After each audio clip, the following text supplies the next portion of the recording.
Assalamualaikum warahmatullahi wabarakatuh. Perkenalkan nama saya Alfi Fauzia dengan NIM 192231002.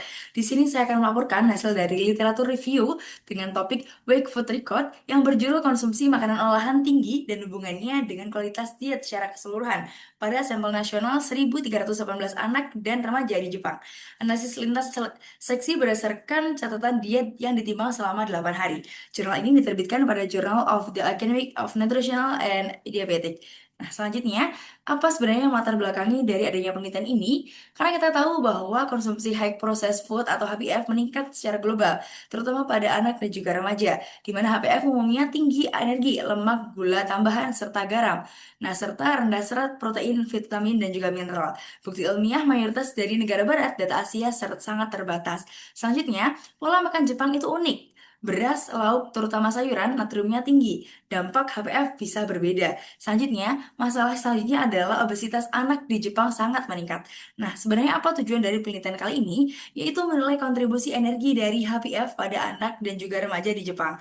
Selanjutnya, mengetahui hubungan konsumsi HPF dengan kualitas diet, yaitu HI 2020 dan RL 9.3. Selanjutnya, hipotesis menunjukkan bahwa peningkatan HPF itu sejalan dengan penurunan kualitas diet.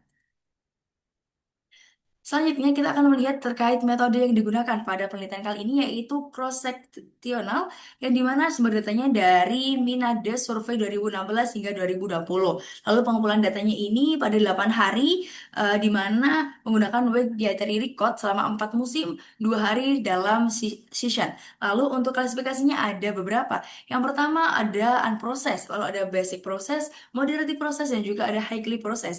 Lalu untuk low estimate-nya makanan luar rumah dipecah jadi bahan. Lalu untuk high estimate-nya, makanan luar rumah langsung dianggap sebagai HPA. Lalu analisisnya, regresi linear multivarian atau kontrol jenis kelamin, umur, status gizi, pendapatan keluarga, dan juga pendidikan orang tua, serta siklus survei.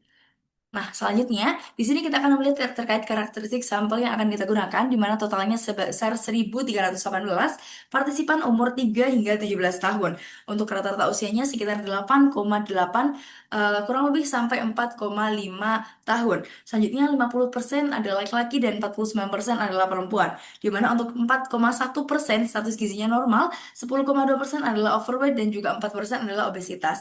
Nah, di sini mayoritas untuk orang tua berpendidikan tinggi. Ayah 43,3%, dia lebih ke dalam masuk universitas, dan juga untuk ibu 55% dia masuk ke dalam diploma. Dan selanjutnya untuk distribusi responden di 32 prefektur di Jepang.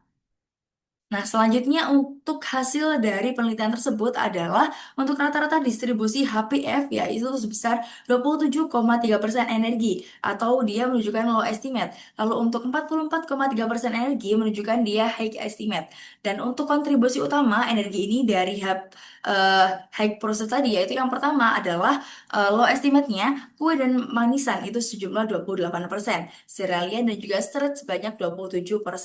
Lalu untuk high estimate-nya di mana serial dan juga street menunjukkan 33% dan juga untuk kue serta manisan sebesar 17,17%.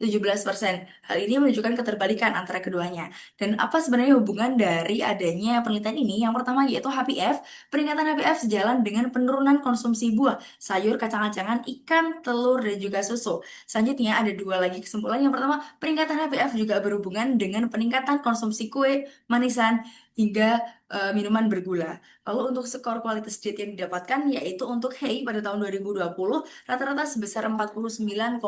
Lalu untuk NRF 9.3 rata-rata di angka 682,4. Dan untuk konsumsi HPF tinggi yaitu di skor high pada tahun 2020 dan juga NRF 9.3 lebih rendah, di mana signifikannya yaitu kurang dari 0,0001. Dan selanjutnya kita akan melihat terkait kelebihan dan juga kekurangan dari metode ini. Yang pertama, data diet rinci. Untuk kelebihannya, data dietnya rinci dan juga akurat, di mana food recordnya selama 8 hari. Lalu untuk sampelnya relatif besar dan juga tersebar luas, di mana 32 prefektur. Lalu ada juga analisisnya dipakai dua indikasi, mulai dari diet kualitas, diet quality, yang dimana itu adalah HI 2022, HI 2020, dan juga NRF 9.3. Lalu membandingkan juga dengan dua skenario estimasi HPF yaitu low dan juga high. Dan untuk kekurangannya sendiri di sini menggunakan cross di mana tidak bisa disimpulkan kausalitasnya. Lalu snowball sampling di mana tidak representatif populasi Jepang sepenuhnya. Lalu potensi bias laporan makanan. Lalu selanjutnya yang terakhir adalah perbedaan klasifikasi HBF antar skenario dan juga hasil bias variasi.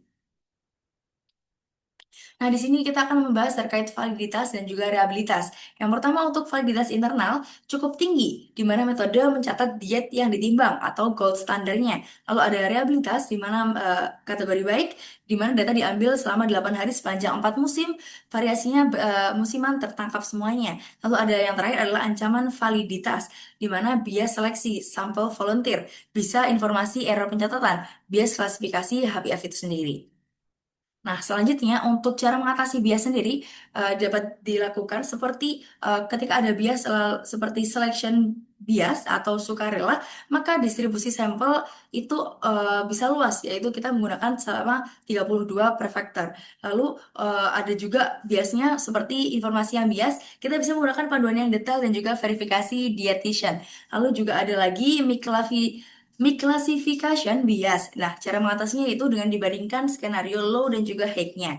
Nah, sebenarnya apa sih perbandingan dari metode ini dengan metode yang lainnya? Yaitu yang pertama, untuk metode weight dietary record sendiri itu paling akurat, tapi berat bebannya partisipan. Jadi beratnya itu pada partisipannya. Lalu untuk metode yang 24 hot food recall itu lebih ringan. Resiko recallnya bias, tapi snapshotnya harian begitu. Dan untuk selanjutnya untuk metode FFQ atau Food Frequency Questionnaire, di mana itu dia praktis untuk survei besar, tapi akurasinya cukup rendah. Namun pada studi ini dia unggul karena pakai weight dietary record karena dia lebih valid dibandingkan dengan FFQ maupun 20 Hard Food Recall.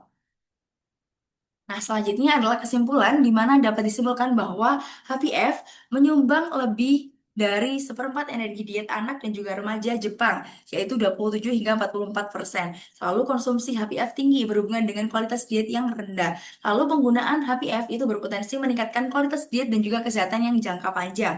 Selanjutnya yang terakhir yaitu perlu studi longitudinal atau intervensi untuk uji kausalitasnya.